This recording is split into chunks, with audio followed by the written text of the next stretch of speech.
Sexta-feira, dia 9 de julho, dia de Santa Paulina, essa santa que viveu aqui no nosso país, se santificou aqui na nossa terra. Que ela interceda por nós, pelo nosso Brasil, nesse tempo de pandemia, que o Senhor, pela intercessão de Santa Paulina, tenha misericórdia do nosso Brasil.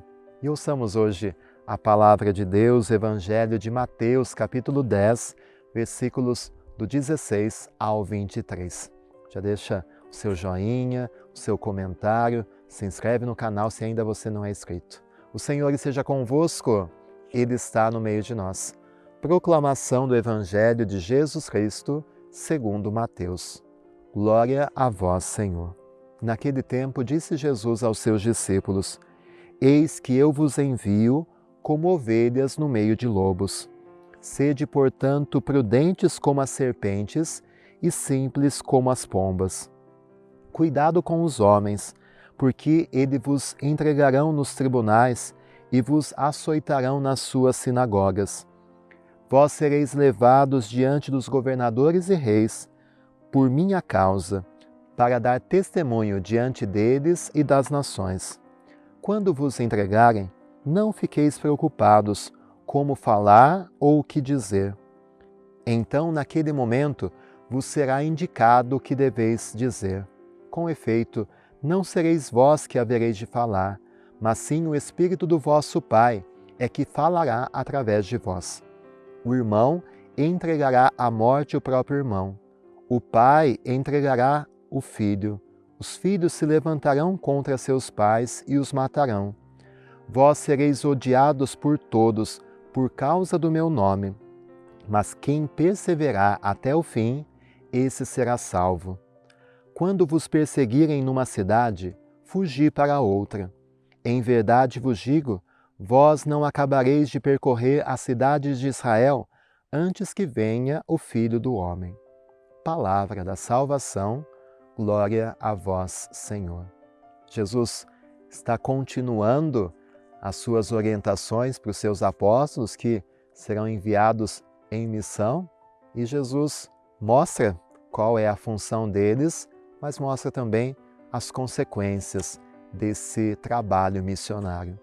E uma das consequências é a perseguição, porque como Jesus foi perseguido, também aqueles que seguem o Mestre o serão. A perseguição, infelizmente, do ponto de vista humano, faz parte, porque a gente sabe o quanto a luz incomoda as trevas.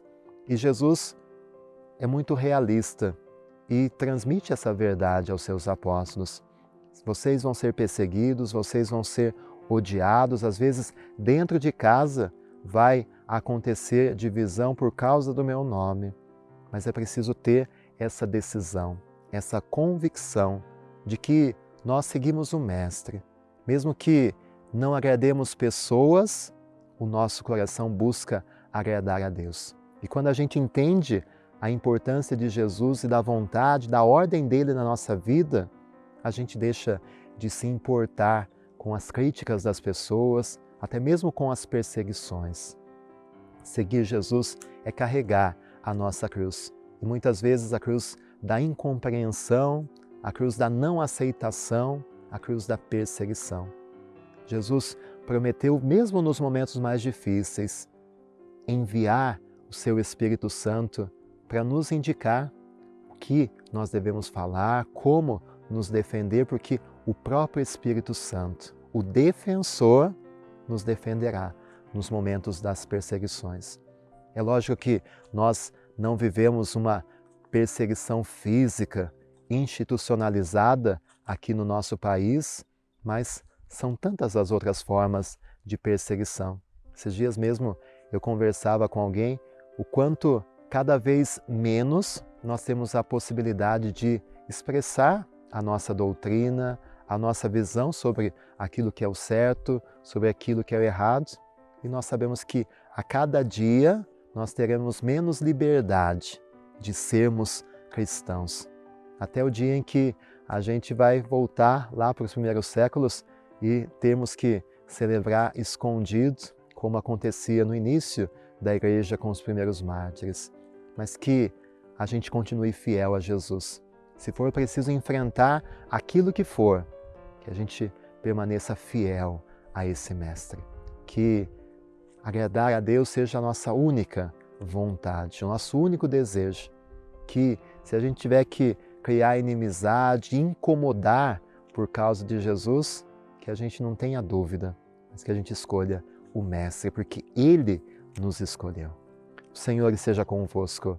Ele está no meio de nós. Que desça sobre você no dia de hoje a bênção de Deus Todo-Poderoso, Pai, Filho e Espírito Santo.